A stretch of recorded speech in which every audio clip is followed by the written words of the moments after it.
Bonjour à tous, bienvenue sur Elric Studio Jeux de plateau. Je vous retrouve avec plaisir et une réelle impatience pour une nouvelle série de vidéos consacrée aux contrées de l'horreur avec leur extension Les Contrées du rêve. Il s'agit pour moi de vous proposer une nouvelle partie complète qui fait suite à une précédente tentative qui s'est soldée par un arrêt brutal en raison de nombreuses erreurs, notamment celles qui concernaient l'avancement du destin et qui ont changé le cours de la partie malgré moi. Voilà, je n'avais simplement pas révisé suffisamment les règles avant de me lancer dans une partie des Contrées de l'horreur, qui est quand même un jeu assez exigeant, même si celui-ci n'est pas très sensible aux petites erreurs qu'on peut faire de droite de gauche.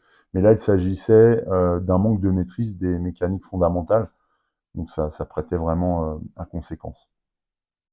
Pour la partie d'aujourd'hui, on va retrouver le plateau des contrées du rêve, hein, ça j'y tenais absolument, mais celui-ci n'est plus amené par la sélection d'un grand ancien particulier, mais par l'utilisation d'une carte prélude spécifique intitulée Rêve d'un autre monde.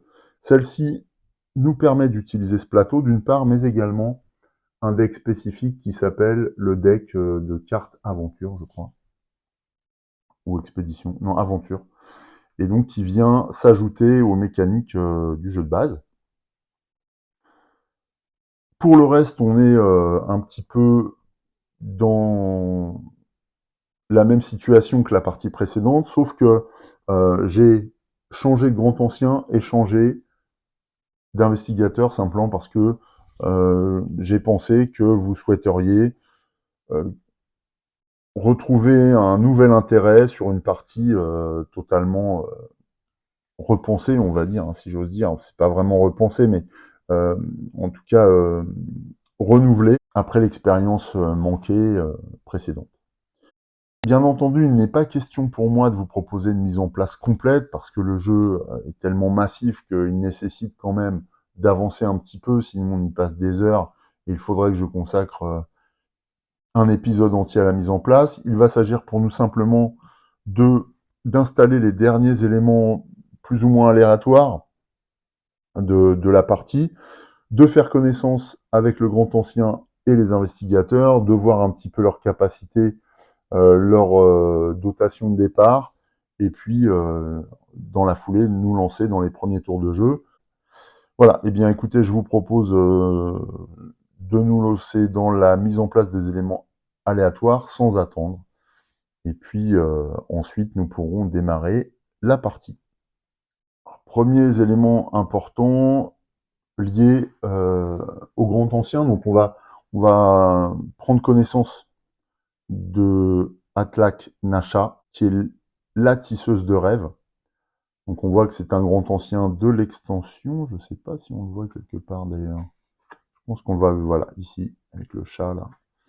Donc c'est un grand ancien de l'extension. Je vous laisse apprécier son visuel.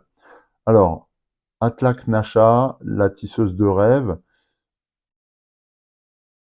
a un fluff, tissant et veillant sans fin, Atlak Nasha mêlerait les firmaments des contrées du rêve et de la réalité en un unique seuil cosmique, si elle venait à achever son chef-d'œuvre céleste.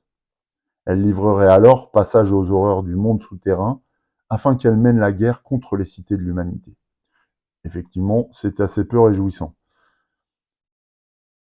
Lorsque 3 mystères ont été élucidés, les investigateurs gagnent la partie. Donc c'est notre condition de victoire.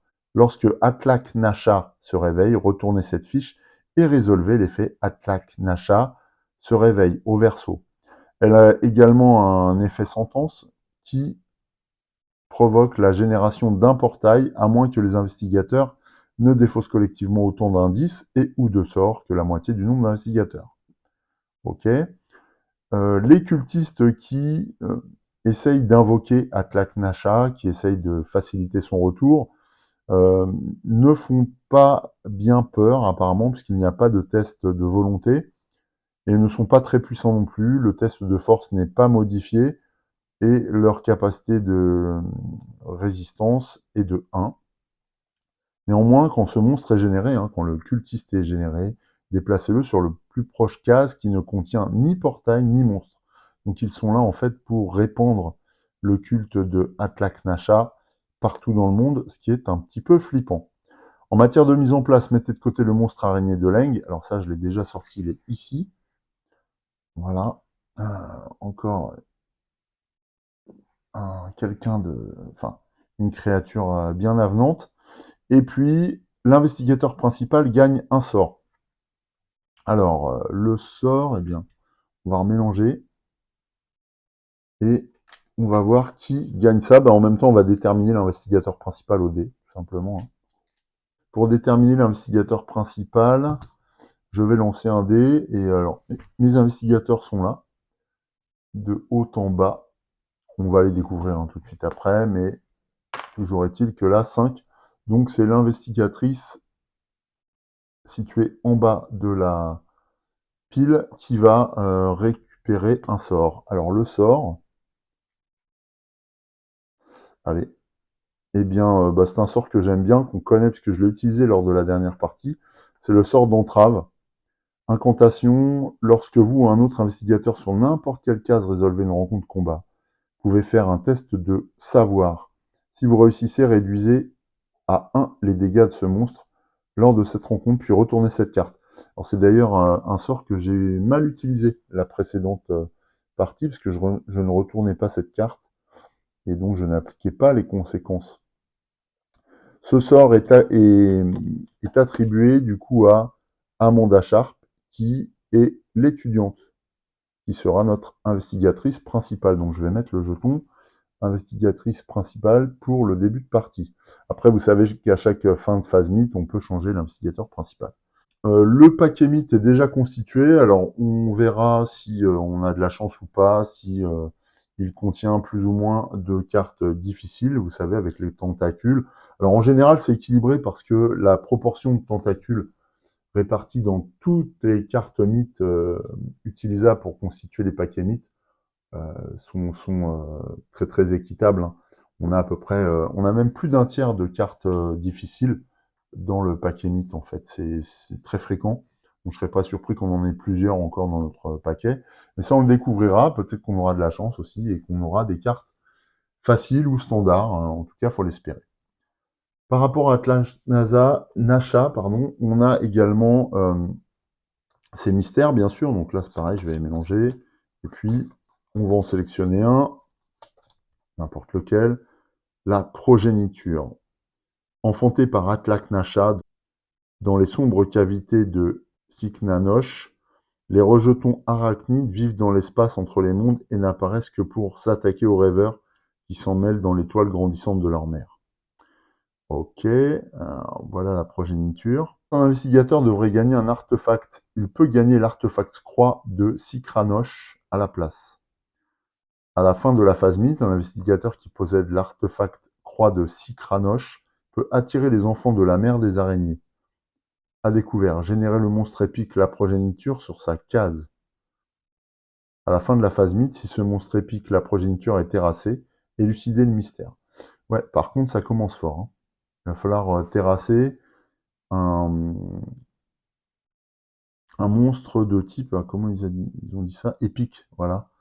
Pour un premier mystère, ça va être chaud. Ensuite, on va révéler une carte aventure. Alors, les cartes aventure sont introduites par les contrées du rêve et amènent une histoire dans l'histoire, quelque part. Hein. Voilà, une rencontre fortuite, rêve d'un autre monde, 1. Vous tombez sur un voyageur exténué qui marche le long d'un chemin de terre isolée. Il se présente comme étant Randolph Carter et il écoute attentivement votre récit. Quand cette carte entre en jeu, placez un pion aventure sur Arkham. Alors les pions aventure, ouais, c'est ça. Voilà. C'est un pion apporté par l'extension. Donc on le pose sur Arkham. Ok. Quand cette aventure est accomplie, piochez au hasard une carte aventure rêve d'un autre monde 2. Oui, parce qu'il y a plusieurs exemplaires de rêve d'un autre monde dans ce deck. Mais ça, on verra à ce moment-là. Comme rencontre, un investigateur sur Arkham peut tenter de piquer la curiosité de Randolph Carter par un test d'influence. S'il réussit, Carter suggère qu'ils se rendent ensemble dans les contrées du rêve. Et à ce moment-là, on gagne la ressource unique Randolph Carter et on accomplit cette aventure. Donc en fait, on verra que les cartes aventure agissent un petit peu comme une aide pour les joueurs, ce qui va permettre de lisser un petit peu la difficulté de la partie.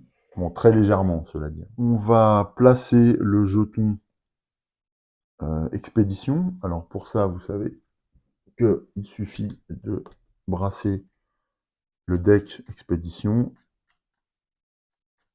Voilà. Et donc là, l'expédition va avoir lieu sur les pyramides, il me semble. Ah non, en Amazonie. Une bêtise. Ensuite, on va procéder de la même manière avec le deck des... Alors ça ne s'appelle pas des lieux, je ne sais plus comment ça s'appelle, ce sont des mondes, des contrées du rêve. Et là, ce seront les mondes souterrains qui vont accueillir un jeton quête onirique.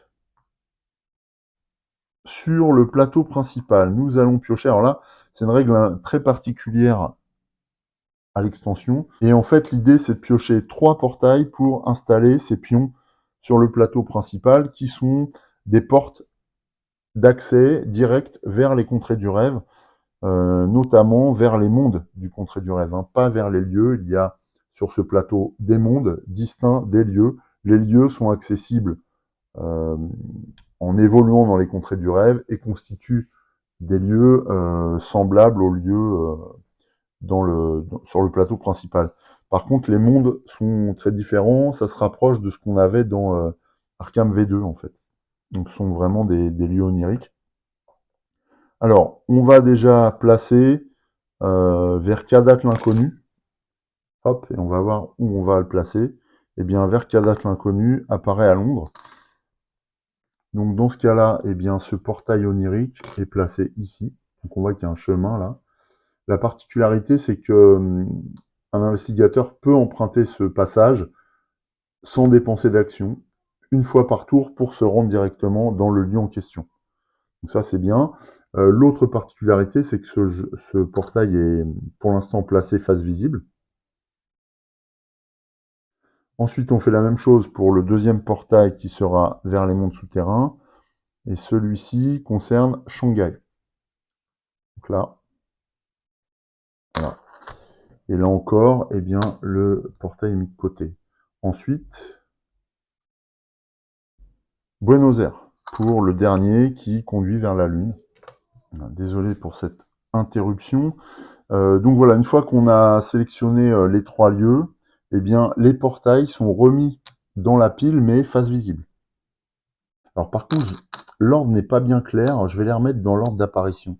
Je vais mettre Londres, Shanghai et Buenos Aires, mais ce n'est pas du tout spécifié, donc je ne peux pas vous dire, à moins que ce soit l'inverse, j'en sais rien. Là, c'est flou dans la règle, donc bon, on va faire comme ça. Toujours est-il que sur le plateau sont réparties les arches oniriques qui nous permettent de passer dans les contrées du rêve. C'est chose faite. Ensuite, on va dévoiler. On va dévoiler quoi? Eh bien, on va dévoiler les éléments qui concernent la carte de référence, à savoir pour 3 investigateurs, un portail. Eh bien là, ce sera Londres. Pourquoi Londres? Oui, voilà, Londres. Et de fait, Londres voit arriver un monstre également. Alors, je vais bien mélanger, parce que pendant ma partie test, j'ai pris que des énormes monstres, et c'était cauchemardesque. Voilà, là c'est un zombie. Bon, c'est pas fameux parce qu'il a un effet sentence, mais ça reste un monstre relativement prenable. Générer le monstre épique, horde de zombies. Ouais, bon, enfin, si on veut. On va essayer de l'éliminer rapidement. Ensuite, on génère 2 indices sur le plateau. Alors, j'ai également ajouté des indices concernant le plateau des contrées du rêve. Donc, ça peut apparaître de ce côté-là. Alors, 16, ça apparaît là vers Moscou, je pense. Ok. Et puis, pour le second,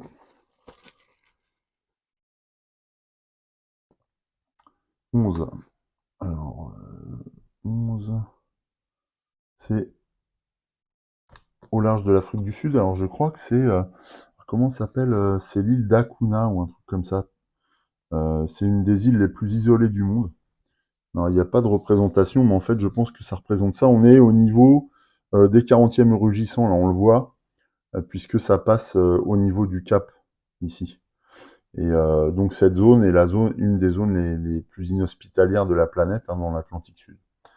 Donc voilà, donc c'est toujours sympathique thématiquement de resituer un petit peu l'action et le lieu où on va devoir aller chercher cet indice.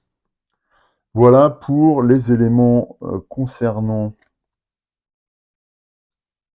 les générations initiales. Ce chiffre-là concerne les invasions de monstres. Donc ça, c'est lors du tirage d'une carte mythe particulière. Sur les éléments aléatoires, je pense qu'on est relativement bien. Ah non, j'ai oublié de générer les ressources, les premières ressources qui vont faire l'objet d'offres de la réserve. Alors, première ressource, c'est la brigade de sécurité. C'est un allié qui coûte 2. Quand vous résolvez une rencontre convoi, vous pouvez résoudre un test d'influence au lieu d'un test de force, c'est-à-dire qu'on envoie quelqu'un à notre place. C'est bien. Ensuite, pour 2, sont des 45 automatiques. C'est une arme. Ça, c'est toujours bien d'avoir une arme. Maintenant, vous allez le voir, la force n'est pas la spécialité de mes investigateurs. On gagnait plus 3 lors des rencontres combat. Bon, de toute façon, il y aura des combats, donc on en aura l'usage, je dirais. Ensuite, c'est un spécialiste. Ouh, je coûte 3 quand même, hein. Donc, de nouveau un allié. Et une fois par tour, vous pouvez relancer un dé quand vous résolvez un test.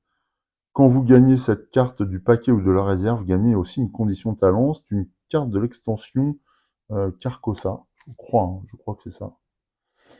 Ensuite, dernière carte, c'est encore un allié, une assistante personnelle qui coûte 2. Alors, celle-ci permet de gagner plus 1 en influence, ça j'adore. Vous pouvez relancer un dé lorsque vous résolvez un test d'influence. Alors ça j'aime bien parce que je me suis aperçu lors de la partie précédente que les rencontres dans les contrées de l'horreur sollicitent souvent le savoir et sollicitent souvent l'influence. Donc, d'emblée, cette assistante personnelle m'intéresse énormément. Après, on verra qui elle concernera, mais bon, c'est en tout cas, voilà, on a un tirage plutôt satisfaisant. 3 alliés, une arme. Bon, c'est pas d'objet magique, mais bon, c'est quand même pas mal. Quoi d'autre? Eh bien, on va placer nos investigateurs. Alors pour ça, on va les présenter. Alors le premier, c'est le seul homme de la partie pour l'instant, en tout cas, parce que j'ai sélectionné une trinité. Alors je sais que ce n'est pas forcément recommandé. Vous avez peut-être visionné la partie des Trigan qu'il a également mis en ligne récemment. En fait, il l'a mis au moment où moi je supprimais ma partie, donc ça tombait bien en fait. On ne s'est pas concerté, on ne se connaît pas, mais je le suis âprement bien sûr, puisque c'est quelqu'un que j'admire beaucoup. Et donc, bah, lui, il avait fait un petit topo sur la constitution des équipes, et puis il précise que il est assez déconseillé finalement d'utiliser 3 investigateurs simultanément parce que simplement les scores qu'on a sur la carte de référence sont très défavorables a priori quand on a 3 investigateurs. Bien que j'adore Etrigan, je vais pas en tenir compte parce que déjà j'adore jouer avec une trinité, on va dire. Et puis, si vous voulez, c'est vrai qu'on a des indices en moins, on a des problèmes en plus, mais par contre, on a des actions supplémentaires aussi. Donc finalement, je trouve que c'est pas inintéressant de jouer avec 3 personnages. En tout cas, moi j'aime bien, et je vais m'en tenir là, même si ça constitue quelques tracas supplémentaires. On va d'abord jouer avec William Yorick, qui est le Fossoyeur. C'est un personnage que je ne connais absolument pas, que je n'ai absolument jamais utilisé. Donc je me suis dit que c'était une bonne occasion. Alors lui, en action spécifique, en caractéristiques distinctives et aptitudes, il a l'action défausser jusqu'à 2 cartes de la réserve pour effectuer une action supplémentaire. Voilà, c'est un gars qui ensevelit les éventuels alliés qu'on peut avoir ici. Alors là, ça va être compliqué hein, d'utiliser cette action, parce que tout ce qu'il y a m'intéresse. Peut-être moins le spécialiste qui est très cher, mais encore que peut-être que ça peut être déterminant.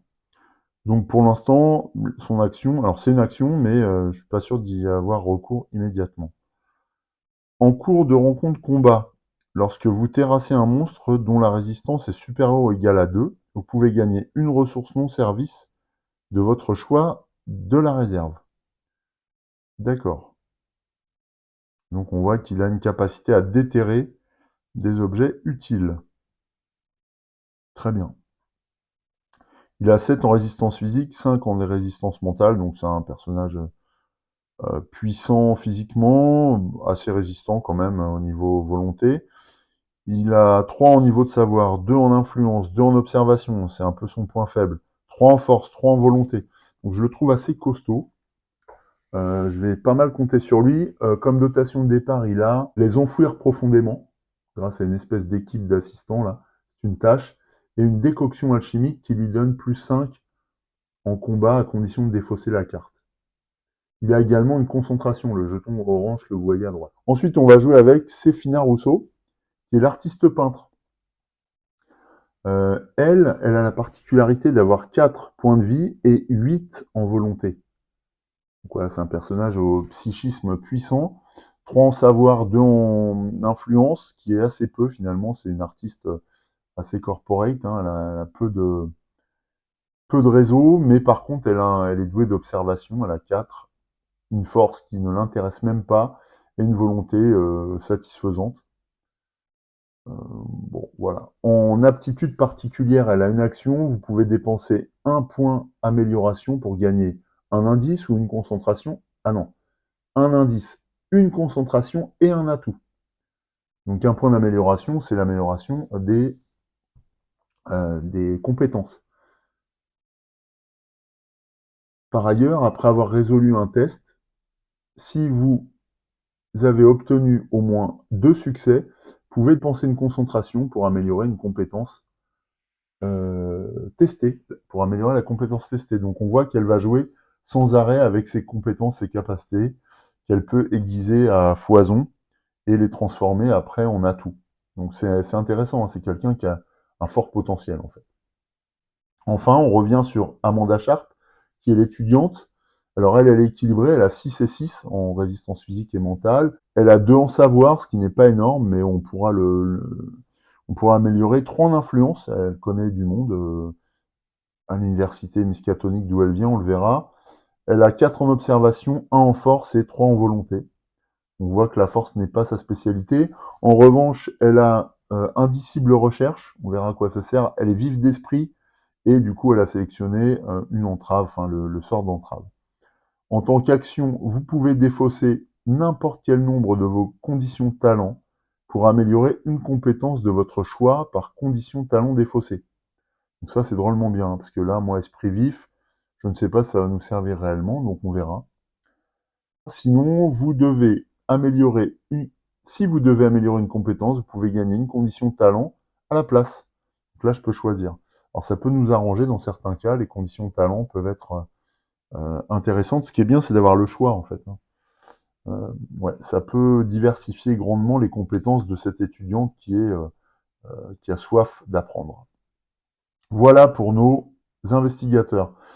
Ils apparaissent respectivement, alors là c'est un peu particulier, vous allez voir, parce que Amanda apparaît en Turquie, à Istanbul. Je vais mettre son standy là-bas. Et puis, Séphina c'est Séphina ou Séraphina? Séphina et William apparaissent tous les deux à Sydney. Alors ça, c'est assez inédit. Mais voilà, ils sont tous les deux australiens, donc ils se connaissent probablement. Quoi qu'il en soit, ils apparaissent tous les deux sur l'île continent. Eh bien, je crois qu'on a fait le tour. Je vais revérifier hors caméra, et puis, si tout est bon, on va se lancer dans la partie. Allez, on démarre la partie. Avant ça, j'ai quand même oublié 2 petits points.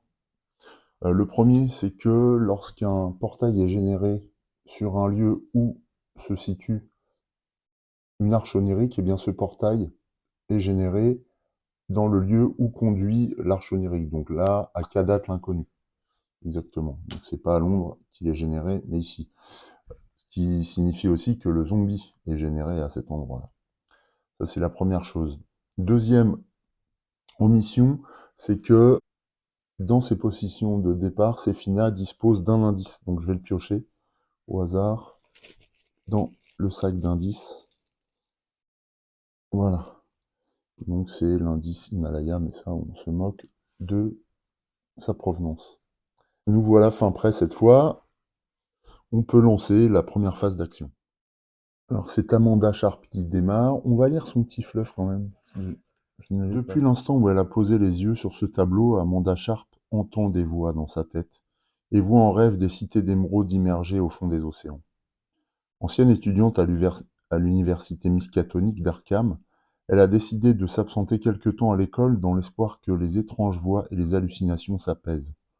Malheureusement, elles n'ont fait qu'empirer, et il ne se passe pas un jour sans qu'Amanda ait à souffrir de ces visions inhabituelles. Une chose terrible se prépare, elle en est certaine. La mère s'éveille. Voilà, donc Serafina a eu une espèce de révélation machiavélique qui l'a invitée à partir, loin de Arkham. Elle est à Istanbul, elle pourra améliorer son influence. Alors ça peut être intéressant pour s'équiper. Éventuellement, elle peut essayer de récupérer l'assistante personnelle. Alors, à moins que ça serve davantage à quelqu'un d'autre, oui, ça pourrait servir à Sefina aussi. Et thématiquement, je trouverais ça plus logique que ce soit elle qui s'en occupe, surtout que Amanda a déjà 3. Sinon, elle veut récupérer des pistolets. Parce qu'elle est prête à en découdre après. La force n'est pas sa première vocation. Elle peut aussi faire connaissance des brigades de sécurité pour faire un test d'influence à la place d'un test de combat. C'est peut-être bien ça. Eh bien, je pense qu'elle va faire ça. Donc, dans un premier temps, elle va essayer de s'équiper. Alors, avant tout, elle va se concentrer. Elle va se concentrer parce que s'équiper, c'est bien, mais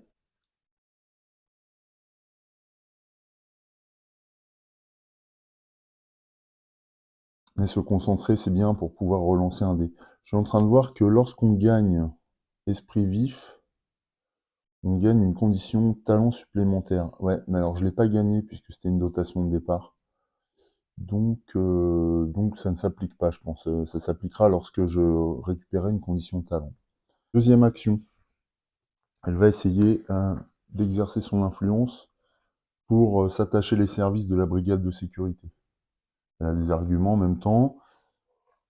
En influence, elle a 3. Donc 3D. C'est parti. Elle réussit 5 et 6. Et donc, elle prend, grâce à ces 2 succès, elle récupère la brigade de sécurité. Ça, c'est une très bonne chose. Alors, donc, c'est un allié. Et quand vous résolvez une rencontre combat, vous pouvez résoudre un test d'influence au lieu du test de force en utilisant le même modificateur. Donc, c'est énorme. Ah ouais, ça triple sa force, quoi, en fait. Voilà. Par ailleurs, elle conserve son influence. Ça, c'était pour Amanda. On réalimente le marché et cette fois, c'est un détective privé qui arrive à gagner plus en observation et on peut relancer un dé d'observation. On a beaucoup d'alliés, hein, c'est étonnant. Après, l'étudiante Amanda Sharp, c'est à William Yorick, l'un des 2 Australiens. Alors lui, il a déjà une concentration. Et William Yorick serait assez tenté de faire quoi? C'est quoi sa capacité déjà? Défausser jusqu'à 2 cartes de la réserve pour effectuer une action supplémentaire. Alors après, là, les cartes de la réserve me sont quand même très favorables, donc je vais pas faire ça. Il va faire 2 actions classiques. Je pense qu'il va Kadat vers l'inconnu. Ça mène aux zombies là-bas. Ah non, là, c'est les mondes souterrains, je me suis trompé. Ah oui, vers Kadat l'inconnu, c'est loin. Est-ce que je peux, à partir des mondes souterrains, aller à Kadat? Ah, c'est compliqué, hein. C'est extrêmement compliqué. Mais les zombies me dérangent là avec leur effet sentence. Mhm. Bon, je vais quand même me diriger vers Shanghai. Est-ce que là, je peux faire quelque chose? Ah oui, je peux améliorer ma force avant de partir. Donc je vais... Est-ce que je reste là, du coup? En force, il a 3. Ouais, ça vaudrait peut-être le coup quand même, avant de partir, d'améliorer sa force. Donc il va prendre un ticket de bateau. Voilà, pour préparer son voyage. Et est-ce qu'il prend une seconde concentration ou un atout? Il va prendre un atout. J'aime bien avoir différentes solutions de jeu. C'est bon pour William Yorick. Alors le problème pour trouver un artefact, c'est qu'on n'a pas vraiment d'orientation. On ne peut pas dire que c'est dans tel paquet, tel lieu, ce n'est pas spécifié. Donc il faut les chercher. Donc pour ça, il va falloir faire des rencontres diverses et variées. C'est Asefina qui est également sur place à Sydney. Alors est-ce qu'elle resterait ici pour améliorer sa compétence? Je crois que oui, puisqu'elle a cette capacité d'utiliser des compétences particulières, voilà, des points d'amélioration pour gagner un indice, une concentration et un atout. En tout cas, comme action, justement, il lui faut des points de concentration. Ça permet d'utiliser sa deuxième aptitude. Après avoir résolu un test, si vous avez obtenu une concentration, non. Si vous avez obtenu au moins 2 succès, vous pouvez dépenser une concentration pour améliorer la compétence testée. Donc il faut qu'elle dispose de concentration sur elle. Elle va également prendre un billet de bateau. Je pense qu'ils partent tous les deux en fait, hein. Ils se connaissent au gré de leurs aventures locales qui les a poussés à chercher des traces du mythe. Ils se sont croisés et puis cette rencontre a changé leur vie. Ils sont prêts à faire un bout de chemin ensemble pour avancer dans leur enquête. Bon, c'est déjà la fin de notre phase d'action. On passe à la phase rencontre. Et celle-ci commence avec Amanda, bien sûr. Amanda qui est à Istanbul, donc qui va tenter immédiatement d'améliorer sa capacité de négociation. Alors, améliorer sa capacité de négociation, oui, mais il faut piocher une carte pour ça. Alors, hop, on revient. Istanbul. Vous trouvez une carte serrée dans le poing d'un homme mort. Gagnez la ressource unique 5 de pentacle. Ah, pas du tout à quoi sert cette ressource. Artefact. 5 de pentacle, voilà. Quand vous gagnez cette carte, améliorez votre... en bas, c'est énorme. Améliorez votre négociation à chaque fois que vous obtenez un 1 au cours d'un test de négociation, enfin d'influence, effectué lors d'une action acquérir des ressources, vous pouvez relancer ce dé. Ah, c'est bien, hein. Après quoi, la preuve qu'il était membre de l'ordre ésotérique de Dagon vous saute aux yeux, et vous savez que l'ordre est désormais à votre recherche. Lui échapper requerra quelques pots de vin. Perdez 2 vies, sauf si vous gagnez une condition dette. Ouais, bah à ce moment-là, je vais prendre une condition dette.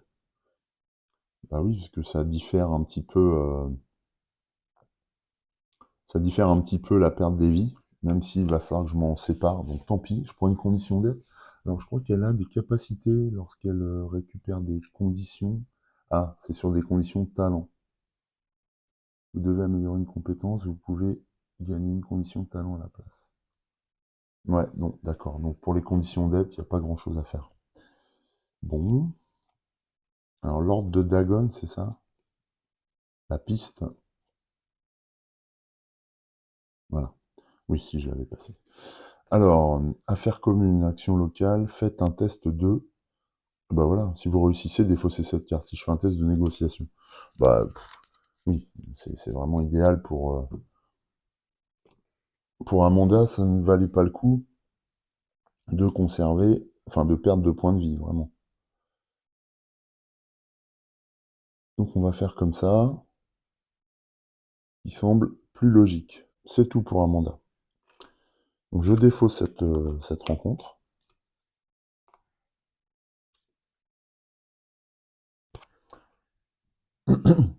Alors la défausse sera sous les paquets hein, de chaque lieu. Et puis on passe ensuite à Yorick. Yorick qui veut améliorer sa force. Donc lui aussi va faire une rencontre. Sydney. Le serpent Arkarou vous rend visite en rêve et vous interroge sur le monde de l'éveil. Faites un test d'influence. Alors un test d'influence pour Yorick. Il a 2 en influence. C'est pas fameux 2, mais il a une concentration sur lui. Alors il a fait 2-4. Il va relancer en dépensant une concentration. Yes, il obtient un 6. Ouh, merci la concentration. Ça m'a obligé à la dépenser, mais d'un autre côté, c'est bien. Si vous réussissez, il vous confie ses secrets, améliorer votre force et une autre compétence de votre choix. Si vous échouez, eh bien nous, on n'échoue pas. Donc ça va. Donc là, je peux améliorer force et une autre compétence. Eh bien, je pense que je vais améliorer l'influence en ce début de partie. Ouais, ça va me permettre de récupérer d'autres équipements. Donc, une influence supplémentaire et une force supplémentaire. Bonne opération hein, de la part de Yorick, mais en même temps, c'est sa ville, il a ses repères, il progresse très très vite quand il est dans ses terres. Fin de la rencontre pour Yorick, on passe à Sefina, qui est également à Sydney, donc on pioche une carte, là aussi. Hop. Alors, que nous dit cette carte? Sydney, une fois de plus. John Smith vous apprend à boxer, améliorez votre force. Il mentionne un homme qui fait commerce de marchandises de contrebande. Faites un test d'influence -1 si vous réussissez. Reginald Holmes voit un arsenal.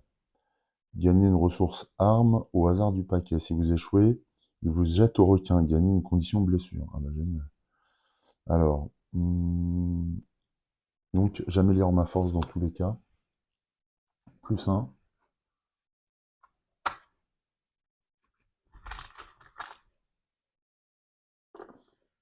C'est fina. Et je dois faire un test d'influence. C'est pas sa tasse de thé l'influence, elle a une concentration. Une fois par tour, lorsque vous dépensez une concentration, vous pouvez gagner une concentration. Ok. Et sinon, vous pouvez dépenser une amélioration pour gagner un indice, une concentration et un atout. Ah, c'est une action par contre. Ok. Et en aptitude, après avoir résolu un test, si vous avez obtenu au moins 2 succès, d'accord. Alors là, je vais tester l'influence. Donc j'ai une concentration, donc potentiellement je pourrais essayer. Ah ben, je vais lancer qu'un dé. Donc non, c'est pas possible. En fait. Là, je vais lancer qu'un dé puisque c'est un test d'influence -1. Ouais. Donc je n'ai qu'un seul dé. Pire, je dépenserai l'influence, pas grave. Oh yes, c'est réussi. Donc il ne me jette pas au requin, je vais gagner une arme. C'est bon ça. Donc je gagne une arme, mais pas dans l'offre, et plutôt au hasard du paquet. Alors allons-y pour une arme. Ah bah voilà, une hache.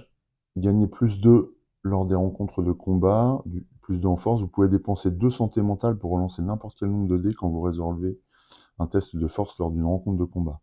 C'est un peu l'arme du psychopathe.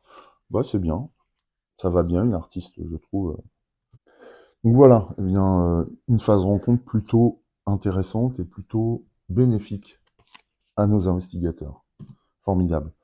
On passe tout de suite, du coup, à la phase mythe. Alors, première phase mythe de cette partie, ça va peut-être donner le ton.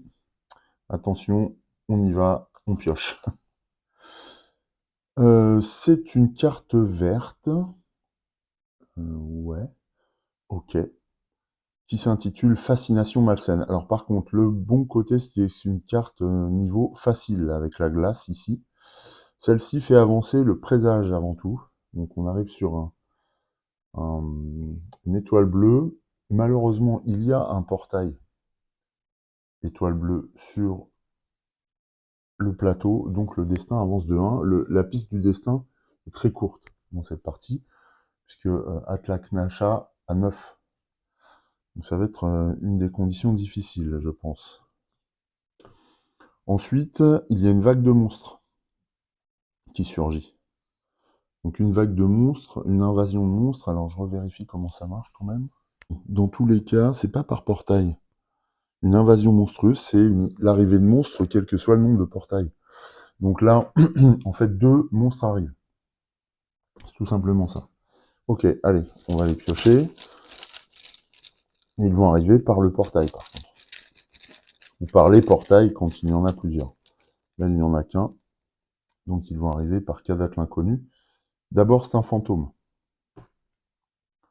Ah ouais, quand même, hein, c'est un monstre effrayant, mais qui n'est pas très puissant sinon. Si vous réussissez le test de volonté, ce monstre perd autant de vie que le résultat du test. D'accord. Ouais, donc si on fait preuve de volonté, on n'a pas peur, et du coup le monstre disparaît. Voilà. Ça c'est le premier monstre. Deuxième monstre. Enfin, si on peut dire, un fantôme, c'est pas vraiment un monstre.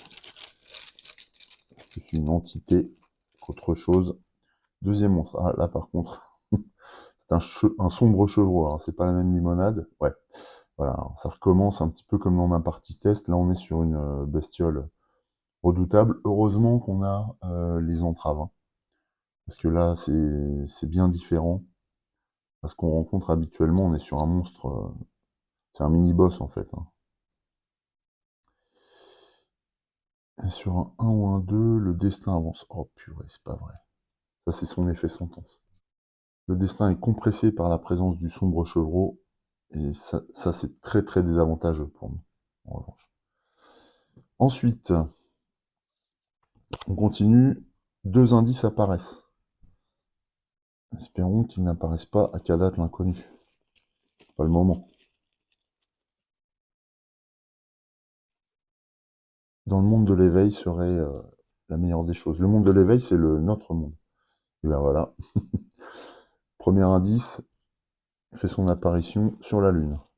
Ensuite, deuxième indice.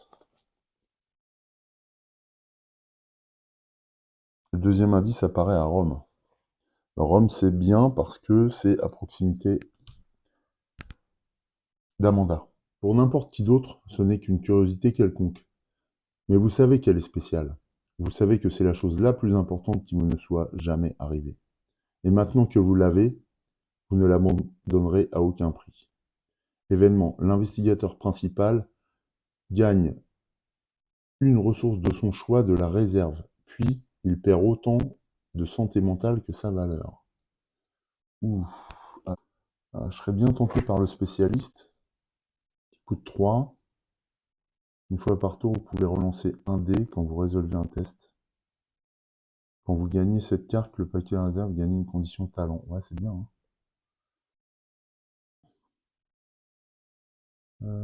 Sinon, j'ai le détective privé ou l'assistante personnelle. Je crois que je vais prendre le spécialiste parce que lui, il me permet de relancer dans toutes les circonstances. Bon, tant pis, je vais perdre 3. Je vais récupérer ce nouvel allié. Je perds 3 santé mentale. C'est énorme. Elle se reposera au prochain tour. Donc effectivement, la carte mythe était plutôt favorable. Donc on la défausse, ce qui met fin à ce premier tour. On est en fin de phase mythe, je pourrais tout à fait changer d'investigateur principal. Est-ce que je le fais? Peut-être bien, ouais, parce que la santé mentale d'Amanda étant fragile, on va limiter les dégâts. Ouais. Je vais aller vers Yorick, vers William Yorick. Ouais. Voilà, c'est la fin du premier tour. On va procéder à une deuxième manche, et puis je mettrai fin à ce premier épisode, tout simplement. Allez, c'est parti pour le deuxième tour, et on démarre avec les actions de Yorick Williams. Alors l'idée que j'ai eue précédemment, c'était d'envoyer William Yorick par bateau à Shanghai. Sauf que avant ça, je vais lui rendre une concentration. C'est sa première action. Et deuxième action, il va se déplacer, puis dépenser un ticket de bateau. Donc il va, alors il peut aller aussi à Buenos Aires. Ah, vers la Lune, c'est intéressant aussi parce il y a un indice dans le monde non, vers la Lune, alors que s'il va vers le monde souterrain, il y a une quête onirique. Alors les quêtes oniriques, c'est bien. Alors, ce jeton-là, il est particulier parce que je suis pas sûr de bien le comprendre. J'ai relu la règle, mais en fait, il indique à une quête onirique en cours. Et on peut rencontrer ce jeton en tant que quête onirique en cours. Sinon, lorsqu'on va dans un des mondes oniriques et qu'on se trouve sur une des cases, on peut faire une rencontre quête onirique simple. Et curieusement, on pioche dans le même paquet. Donc voilà, alors j'ai pas bien compris l'intérêt, on va peut-être le découvrir en effectuant des quêtes justement en question. Ce que je me dis aussi, c'est que résoudre une quête, ou en tout cas aller dans les mondes oniriques, va nous permettre peut-être de trouver un artefact. Et c'est quand même ce qu'on cherche, hein, initialement. Donc là, de toute façon, il prend le bateau. Ouais, il va se rendre vers Buenos Aires plutôt. Donc il passe par le Pacifique. Il arrive ici. Là, je dépense mon jeton ticket de bateau. J'arrive à Buenos Aires.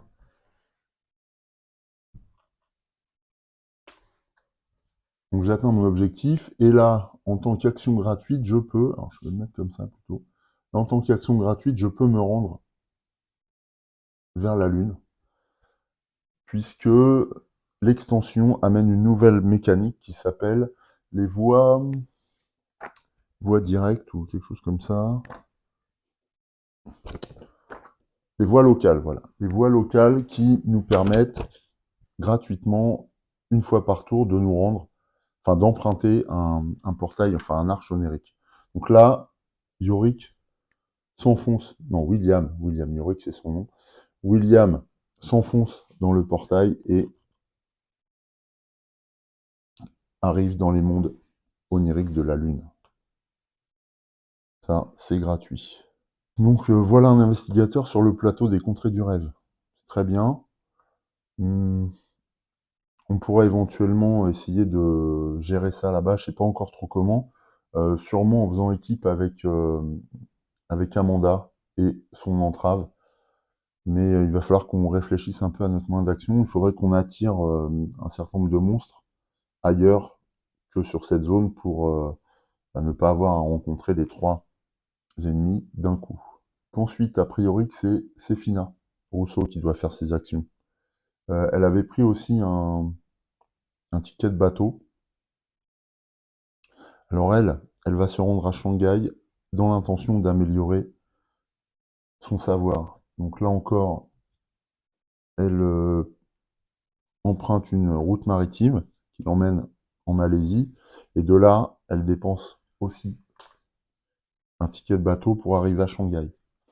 Elle pourrait tout à fait, en tant qu'action gratuite, se diriger vers le monde souterrain pour essayer d'accomplir une quête onirique, mais pas maintenant. Je veux qu'elle l'améliore en tant que rencontre son savoir d'abord. Parce que les quêtes oniriques sollicitent souvent le savoir quand même. Bien, c'est à Amanda. Alors Amanda va se reposer. Alors même si elle ne gagne qu'un seul, qu'un seul pion, puisque là elle est au maximum de sa vie, donc elle ne peut pas dépasser ses points de vie, mais elle se repose pour gagner un point de santé mentale supplémentaire. Elle repasse à 4. C'est sa première action. Deuxième action, en tant qu'action locale, faites un test d'influence pour se débarrasser de sa dette là. Donc elle, en influence, elle a 3. Ah, j'ai oublié d'améliorer l'influence. Ouais, quand vous gagnez cette carte, vous pouvez améliorer votre influence. Donc elle est à 4 en fait. J'avais oublié de le faire. J'ai dû faire tomber le jeton, je sais pas ce que j'ai fait. Je corrige ça. Voilà, donc elle est à 4 en influence, hein, et non pas 3. 4 en influence, elle a aussi son spécialiste pour relancer, ce qui est plutôt une bonne chose, et elle peut aussi, à chaque fois que vous obtenez un 1 au cours d'un test d'influence effectué lors d'une action acquérir des ressources, vous relancez ce dé. Ah oui, mais là c'est pas à relancer. Ok, allez, 4 en influence, immédiatement. Alors, est-ce qu'elle a... Oui, elle a un 6, 2, 4 et un 2. Donc elle réussit ce test. Et elle se débarrasse de sa dette. Ouais, alors, quand on se débarrasse d'une condition, c'est une carte double face, donc on remélange Ça, je sais plus si je l'avais dit. On remélange les cartes systématiquement. Quand on pioche une carte qui n'a qu'une seule face, type un artefact, eh bien on la défausse simplement. Voilà. C'est valable aussi pour les lieux, les rencontres, etc. Phase rencontre, notamment sur la Lune, grâce à William Yorick, qui, alors lui il a le choix, soit il fait une quête onirique, soit il fait une rencontre d'ordre général, soit il rencontre l'indice là, en piochant une carte dans le deck de Atlak Nasha. Je pense qu'il va rencontrer l'indice. Alors il est comment lui? Ah oui, il a amélioré son influence, son observation il n'est pas terrible, par contre en savoir il est bien. Et il a un atout et une concentration, donc oui. Par ailleurs, objet magique, vous pouvez défausser cette carte pour gagner plus 5 lors d'une rencontre combat. Ouais, donc si je tombe sur un pépin, j'ai de quoi me défendre. Eh bien, on va rencontrer l'indice à ce moment-là. C'est parti, rencontre spéciale. Non, c'est pas une rencontre spéciale d'ailleurs. Alors, nous sommes en pleine nature. Vous demandez à un ascète miteux de vous montrer la dernière pièce de sa collection d'insectes. Faites un test d'influence, justement. Donc l'influence, on a bien fait de l'améliorer, on a 3 en influence. J'aimerais bien réussir ce test. Yes, double 6. Oh, bon, il y a un aussi. Alors, si vous réussissez, il vous présente une araignée qui éclate presque sous l'effet d'énergie ésotérique. Gagnez cet indice. Yes, ça c'est bon. Donc, premier indice pour Yorick. Pour l'instant, ça ne me sert pas directement, mais on en aura l'usage. Si vous échouez, il se lance dans une tirade exaspérante sur le fait que les arachnides ne sont pas des insectes. Perdez une santé mentale, ouais. D'accord, bon, là, ça n'a pas été trop méchant. C'est tout pour William Yorick, qui a réussi sa rencontre. Ensuite, c'est Sefina, qui est toujours à Shanghai. Elle va rencontrer le lieu pour améliorer son savoir. Donc c'est une carte violette, oui. Shanghai, tout en haut. Le gouvernement veut fermer l'université de Shanghai, mais vous négociez pour l'en empêcher. C'est un test d'influence. Alors, test d'influence pour Sefina, c'est pas forcément ce qui lui apporte le plus. Si vous réussissez, vous recevrez des coups en retour, gagnez une condition talent et améliorez votre savoir. Si vous échouez, Shanghai Check vous réserve un sort sinistre. Gagnez une condition perfidie. Alors, heureusement, elle a une concentration, mais uniquement 2 en influence. Je ne sais pas ce qu'il a invité à faire de la politique. Peut-être dans un cocktail, une présentation d'exposition. Allez, c'est parti, on y va comme ça. Ouais, c'est 2-4, donc c'est pas bon. Il faut qu'elle dépense une concentration pour pouvoir relancer. Allez, fais-moi un beau jet de... Non, c'est un 1, c'est très moche. Donc, bien, c'est un échec total. Le gouvernement chinois n'est pas facile à manœuvrer, ça se saurait. On gagne une condition perfidie. Condition perfidie. Alors celle-là, je la connais pas trop. Perfidie. C'est un fléau. Quand vous gagnez cette carte, défaussez une ressource alliée. Heureusement, je n'en ai pas. Et effet sentence, les alliés dont vous entourez agissent sans raison de manière imprévisible. Retournez cette carte. Mais comment je me débarrasse de ce truc? Il faut que j'ai un allié, en fait. En attendant, ça m'empêche d'avoir des alliés. Ouais, c'est pas trop le profil de Sefina, pourtant, hein. D'ailleurs, à la prochaine manche, on lira son fluff pour voir un petit peu quelle est sa personnalité. Je vais remélanger les conditions comme il se doit. Voilà, c'est fait. Bon, on peut pas réussir à chaque fois, hein. Allez, on continue. On passe à Amanda Sharp, qui est à Istanbul. Elle peut améliorer encore son influence, ou alors elle fait une rencontre de type ville, une rencontre générale. J'hésite. Après, avoir une influence vraiment blindée, ça peut être bien, hein. Elle serait ultra compétente en la matière. Allez, elle renforce une fois de plus son influence. C'est parti. Istanbul. La garde varangienne vous entraîne. Améliorez une compétence de votre choix. L'ordre secret vous impose ensuite un terrifiant rituel d'initiation. Faire un test de volonté -1. Alors, bah, je vais améliorer ma volonté du coup. Pas mal. Ça donne du champ. Et je crois que j'ai des capacités quand j'améliore. Ah non, c'est Fina. On va regarder quand même. Donc là, j'améliore ma volonté. Si vous devez améliorer une compétence, vous gagnez une condition talent à la place. Ah bah alors d'accord. Ça, je vire. Ah oui, c'est spécial. Donc je prends un talent dans les conditions. Bah alors tout à l'heure c'était pareil pour mon influence.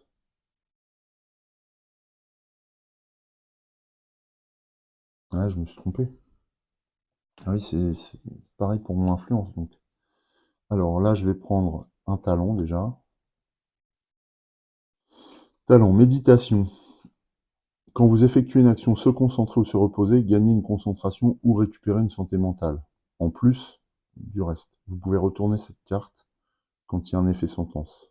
Ah, on peut retourner cette carte. On n'est pas obligé.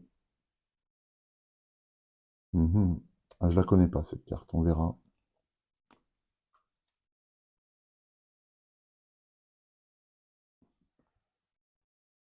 Donc là, j'ai récolté cette condition talent à la place d'améliorer ma volonté. La dernière fois, j'aurais dû gagner un talent. Donc grâce à Esprit Vif, je peux récupérer un second talent dans ce même tour. Alors Esprit Vif est déjà en possession de Amanda.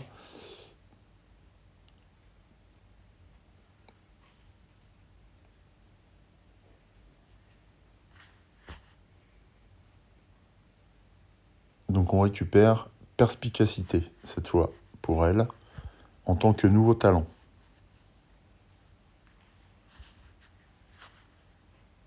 Après quoi, Amanda doit effectuer un test de volonté -1 pour vérifier si elle résiste au rituel imposé par la garde varangienne. Alors ne vous étonnez pas de ne pas entendre les bruits de dés tomber dans la tour à dés, puisque en fait je dois réenregistrer le son après une panne micro momentanée, heureusement.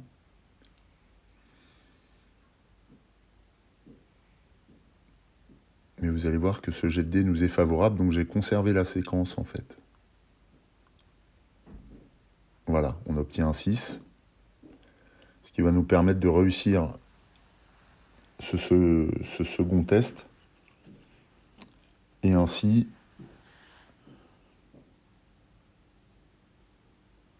d'améliorer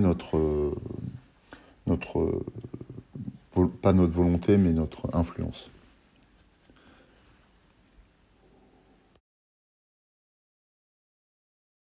Je continue à rattraper le son perdu durant la phase mythe, donc on pioche une carte, on récupère le signe jaune, c'est une carte niveau difficile, elle nous oblige à avancer de 1 la piste présage pour atteindre la comète rouge. Il n'y a pas de portail rouge sur le plateau, donc le destin n'avance pas.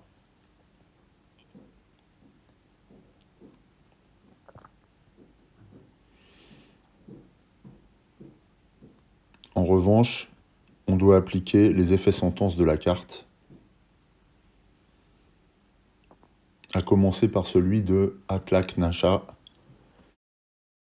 qui nous oblige à générer un portail à moins que les investigateurs ne défaussent collectivement autant d'indices ou de sorts que la moitié du nombre d'investigateurs. C'est ce qu'on va faire en défaussant les indices sur les fiches de William et de Sefina.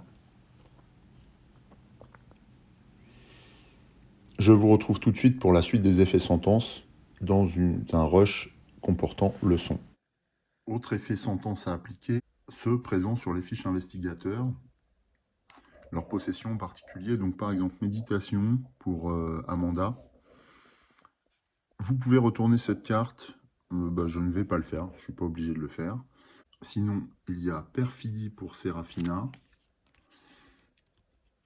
Quand vous gagnez cette carte, défaussez une ressource alliée. Bon, ça, je n'en ai pas. Sentence, les alliés dont vous vous entourez agissent sans raison de manière imprévisible. Retournez cette carte. Alors moi, je n'ai pas d'alliés. Je n'ai pas d'alliés, donc si je retourne, je vois ce qui se passe et on va adapter en fonction. À chaque fois que vos biens disparaissent, l'identité du coupable ne fait aucun doute. Résolvez un effet de votre choix. Défaussez une possession objet, puis retournez cette carte, ou défaussez toutes vos possessions et handicapez votre influence et votre volonté, puis défaussez cette carte. Non, je ne vais pas faire ça du tout. Maintenant, j'ai pas d'allié, donc je vois pas qui serait perfide. Donc j'estime que cette carte ne s'applique pas. Les alliés dont vous vous entourez agissent sans raison de manière imprévisible. Ouais, bah non, j'ai pas d'allié.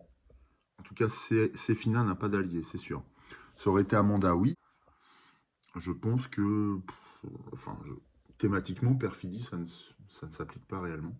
Au pire, je perds la hache, mais je garde perfidie, quoi. Mais encore une fois, je pense que perfidie ne s'applique pas. Donc je ne l'applique pas. Il reste les effets sentence présents au niveau des monstres. Alors là, il y en a deux essentiellement. Le zombie d'abord. Générer le monstre épique horde du zombie sur cette case. Si vous avez pu générer le monstre épique, défausser ce zombie. D'accord, donc là, il n'y a pas photo. C'est un monstre épique qui arrive. Donc, je vais le chercher et on va voir. Voilà, j'ai bien trouvé Horde de zombies qui va remplacer zombie sur Kadat l'inconnu.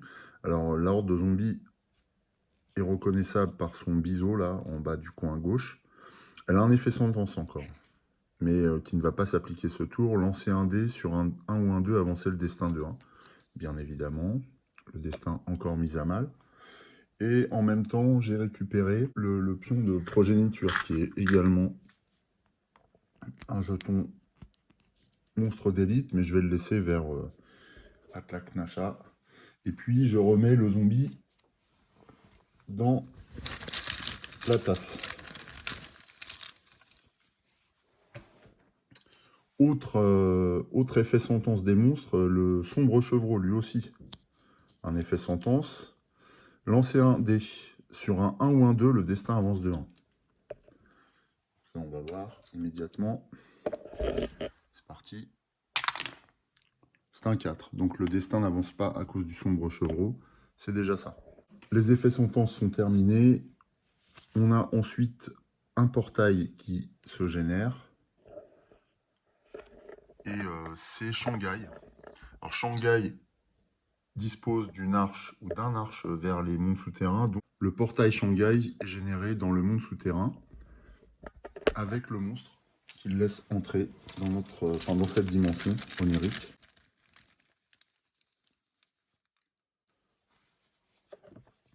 Et cette fois, c'est un Shogot qui vient hanter ce lieu. Alors, un Shogot, je crois que c'est une bestiole qui n'est pas commode. Voilà, c'est ça. Elle fait hyper peur. Le test de force est difficile et il a un effet sentence. Ce monstre récupère toutes ses vies, sachant qu'il a 4 en résistance physique. Donc encore un client. Alors les rencontres globalement se passent bien, mais alors les phases mythes sont coton au niveau de la génération des monstres. Hein. Ça, on ne peut pas dire le contraire. Voilà. Ensuite, eh bien, c'est l'événement signe jaune. Une fois que vous avez vu le signe, vous commencez à l'apercevoir partout. Il est dissimulé dans les tableaux ou subtilement tissé dans les revêtements. Mais lorsque vous fermez les yeux, le signe jaune brille d'une phosphorescence blafarde.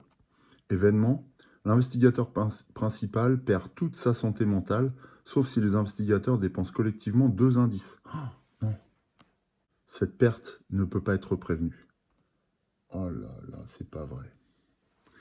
Donc là, eh bien, la conséquence immédiate, heureusement qu'on a changé l'investigateur principal, enfin heureusement, peut-être en tout cas, c'est William Yorick qui en fait les frais. Il perd toute sa santé mentale, donc il sombre dans la folie.